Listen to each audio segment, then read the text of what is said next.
ఆపు. నువ్వు చేతులు కట్టుకుని కన్నీళ్లు పెట్టుకున్నందువల్ల ప్రయోజనం ఉండదు. ఈ పాపారాయుడు తీర్పులో మార్పు ఉండదు. మీరిద్దరూ ఒకే కడుపున పుట్టినంత మాత్రాన నువ్వు చేసిన తప్పు వీడి మంచితనం వల్ల ఒప్పు అయిపోదు. ఎవడి తప్పు వాడిది, ఎవడి ఒప్పు వాడిది. న్యాయానికి తెలిసిన బంధం బంధుత్వం ఒక్కటే.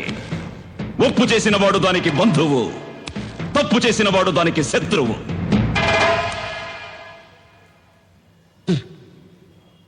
నా దృష్టిలో ఒక్కసారి తప్పు చేసిన వాడిని క్షమించడం, మరోసారి తప్పు చేయడానికి వాడికి అవకాశం ఇవ్వడం.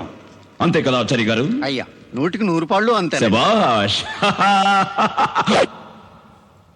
రేపు పంచాయతీలో కలుద్దాం. ఇక మీరు బయలుదేరచ్చు. రాయుడు గారు, తమరు మరొక్కసారి.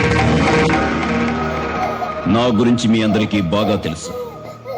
ఈ రాయుడు చెప్పిందే చేస్తాడు, చేసేదే చెప్తాడు. అది కాదు రాయుడు గారు.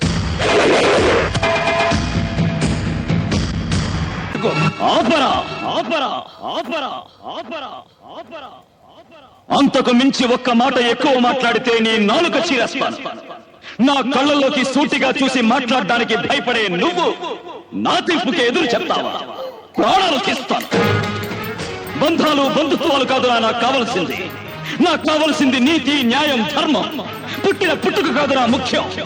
నాకు ముఖ్యం జరిగిన అన్యాయం, జరగాల్సిన న్యాయం. తీరా తాళి.